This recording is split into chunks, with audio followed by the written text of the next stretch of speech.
viens de me réveiller et j'ai le stand-up meeting, le fameux stand-up meeting dans 5 minutes. Et donc c'est parti pour un jour dans la vie d'un DevOps, mais un DevOps confiné, un DevOps à distance. Allô, allô? Ouais, ça va Thomas? Ça va et toi? Ouais, tu l'as fini le clavier, ça y est, tu peux l'utiliser? Eh oui, bah Oh! ouais, plus ou moins. Bah il faut juste que je mette les touches dessus comme, mais oui j'ai fini quoi.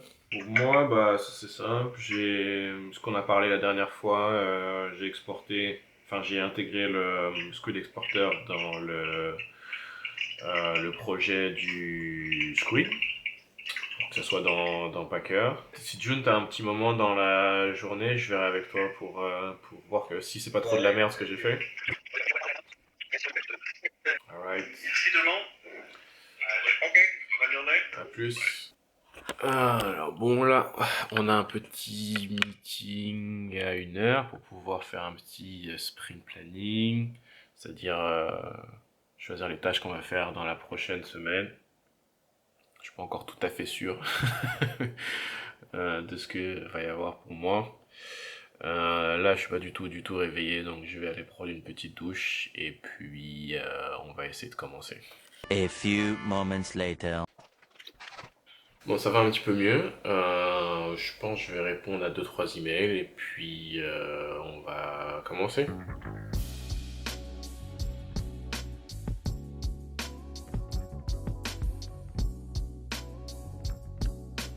Later. Bon, je suis revenu sur mon histoire de Squid Exporter que j'ai fait en Python. J'ai corrigé, je l'ai déployé, enfin déployé sur un petit serveur de test. Et je me suis rendu compte qu'il y avait pas mal d'erreurs, donc j'ai passé un peu de temps à corriger tous les problèmes un par un.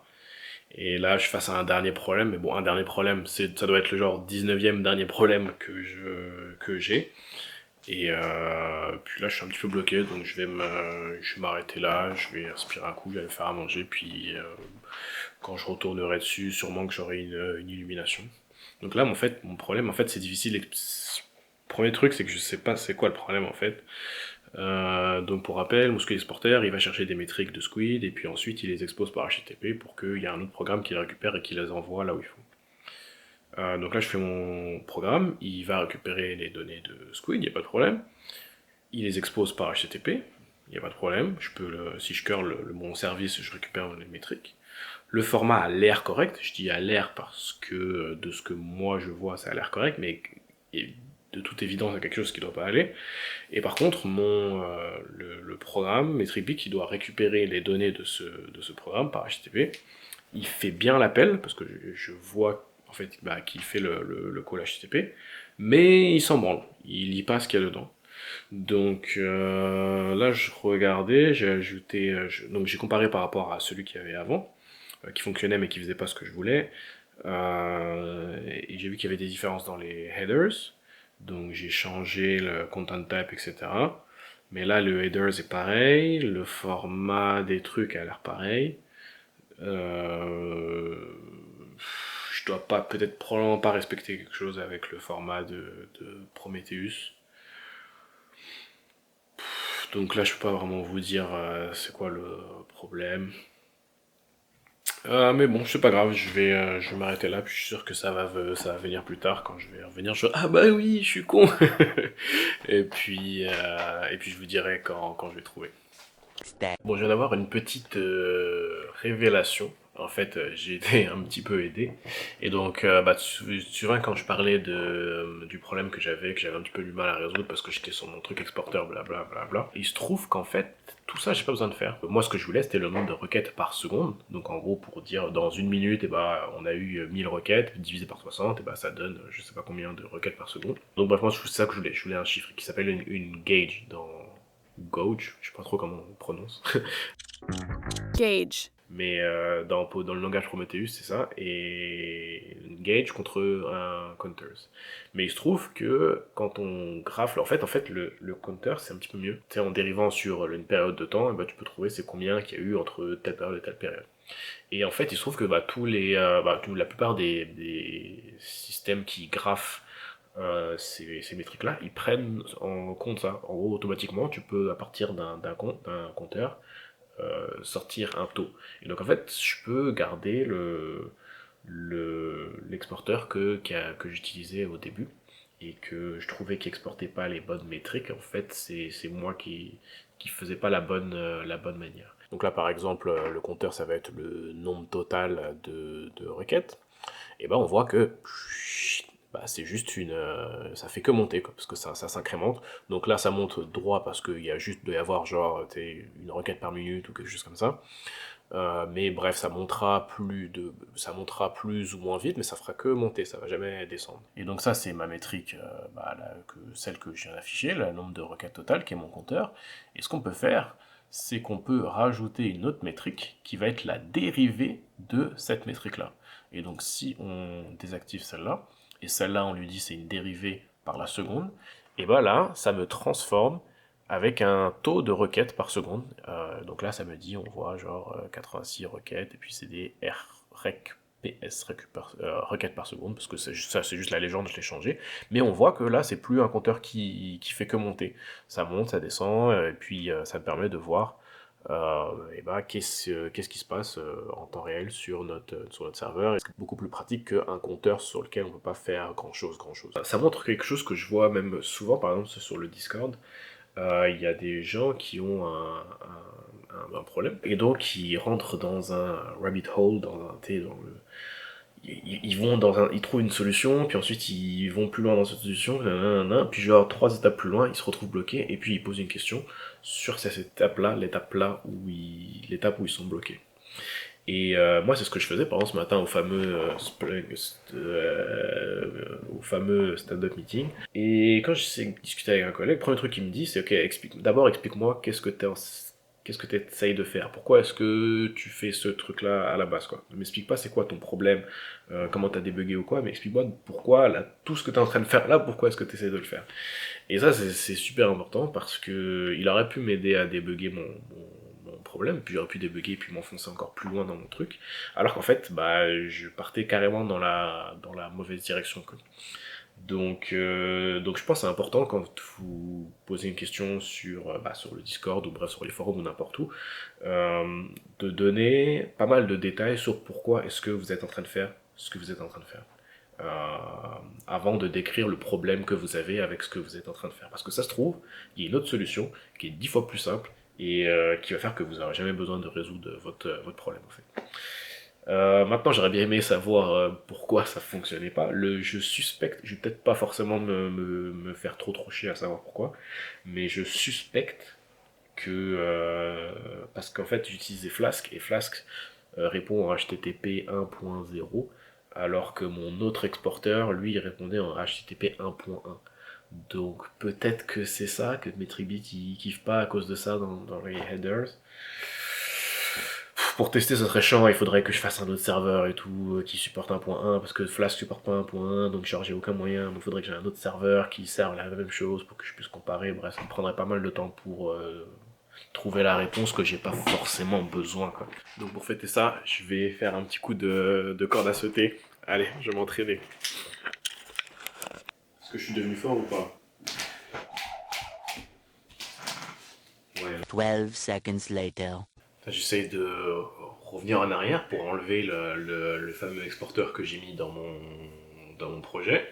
Et donc je me suis dit easy, git, reverb, blablabla, mais en fait je suis trop nul en git. Je suis trop nul à chaque fois. Tant que il s'agit de faire autre chose que de faire un push et un commit, ou enfin un commit et un push, genre je suis tout le temps en galère. Donc là il y a deux moyens en fait. Je pense qu'on peut soit revenir à l'ancien commit et pusher un nouveau commit qui est l'ancien, si tu vois ce que je veux dire, ou alors on peut réverter tous les trucs un par un.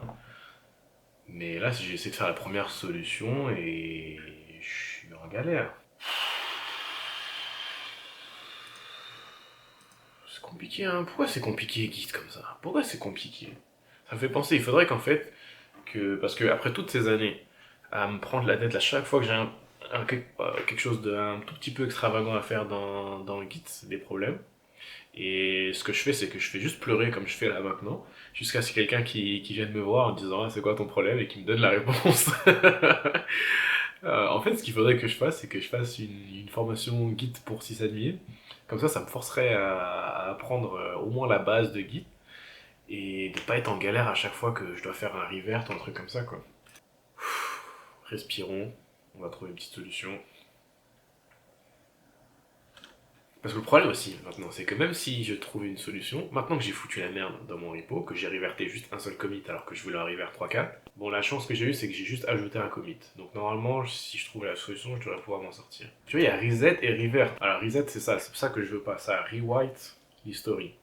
Donc en fait, ça efface les derniers commits. Donc ça fait ce que je veux, mais c'est pas une bonne pratique parce que s'il y a d'autres personnes qui utilisent mon repo pendant ce temps-là, et qui ont la dernière version, eux ça fuck leur repo de leur côté parce qu'ils ont des commits qui n'existent plus, quoi. Eh mais sérieux, c'est un truc de ouf, regarde. Git revert, tu peux faire soit alors déjà no commit, ils me disent pas c'est quoi. Bon après je suis sur un article de blog de quelqu'un, mais c'est juste pour dire à quel point à chaque fois c'est confus, quoi. Soit je fais, alors no commit je sais pas c'est quoi, ensuite là j'ai ça du turfu qu'il faut comprendre que alors head tilde 2 et chapeau c'est la même chose que tilde 3, 2 points head. Non mais c'est un truc de fou, quoi, faut comprendre, tu vois, que head c'est ça, et que en plus ça c'est head -1, -2, -3, donc en fait je devrais faire ça, mais je sais pas pourquoi, je sais pas qu'est-ce que ça fait no commit, alors voilà, ok, il me le dit, c'est moi qui suis mauvaise langue. Where R' is a reverted commit, donc R' c'est genre G3, quoi. Ouais, c'est ça. Je comprends toujours pas c'est quoi l'histoire du chapeau et de pas chapeau. Ok, bon bah là je pense qu'on est bon, on a réussi, ça m'aura juste pris, je sais pas, 20 minutes. Mais ouais, mais en fait le problème c'est que la prochaine fois je vais avoir le même problème parce que j'ai copié-collé une commande de quelque part et j'ai compris la moitié de ce que ça faisait. Et donc en fait, je le retiens pas, quoi. Donc la prochaine fois, je vais avoir le même problème. Donc voilà, j'ai fini de me plaindre. Tout a fonctionné comme prévu. Je suis revenu en arrière pour enlever mon exporteur. Et puis, je vais pouvoir me mettre à faire des petits dashboards. Les gars, petit tips du sysadmin du ghetto. J'étais sur mes dashboards là, en train d'essayer de faire des beaux graphes et tout. Puis je voulais rajouter le CPU. Et sauf que j'étais pas sûr de comment est-ce que si le CPU alors c'était 1%, mais je sais pas si c'était pour plusieurs processeurs, ça veut dire que est-ce que ça si j'ai est-ce que si j'ai 4 processeurs, ça peut être à 400%, ou est-ce que c'était normalisé, ou est-ce que c'était bref, j'étais pas 100% sûr, et au lieu d'aller lire la doc, comme je sais pas lire, je me suis dit bah je m'en fous, je vais aller sur le serveur, je vais aller sur un serveur en question, et puis je vais générer de la charge. Et puis, comme ça, on va voir si si le graphe il dépasse 100% ou pas, quoi. Donc je vais sur mon petit serveur et je fais cat dev random parce que en fait dev random c'est un device, donc en fait c'est pas un vrai fichier, bref vous savez déjà probablement, et ça génère du n'importe quoi. Et pour générer du n'importe quoi, ça prend de la puissance, ça prend 100% de CPU, et comme c'est un programme qui est pas parallélisé, bah ça prend 100% de 1 CPU. Donc j'ai fait tourner ça, puis tu le pipe avec un chevron dans dev nul, parce que si t'es pas con comme moi, ce que j'ai fait juste avant, c'est que j'ai fait 4 dev random, dev nul, sauf que j'ai oublié de mettre le chevron. Donc forcément ça m'a fait, ok, bah je vais t'afficher d'abord dev random, ensuite dev nul, sauf que dev random ça t'affiche n'importe quoi, et pas juste des caractères ASCII ou quoi, donc ça a fait crash ton terminal instantanément, et donc là t'es en panique, parce que t'es en train de te dire j'ai fourré un serveur, et en plus je suis plus connecté dessus. Donc bref, j'ai eu de la chance, j'ai pu récupérer mon truc, et j'ai refait la commande, et puis vous pouvez voir que RNGD, parfois vous entendez souvent, parfois les streamers parler de RNG, c'est Random Number Generator, et puis c'est ça, en gros, c'est un programme qui génère des chiffres aléatoires et qui suce 99,7% du CPU. Et donc c'est ça, si vous voulez faire un petit test de charge sur votre ordi, pensez dev random.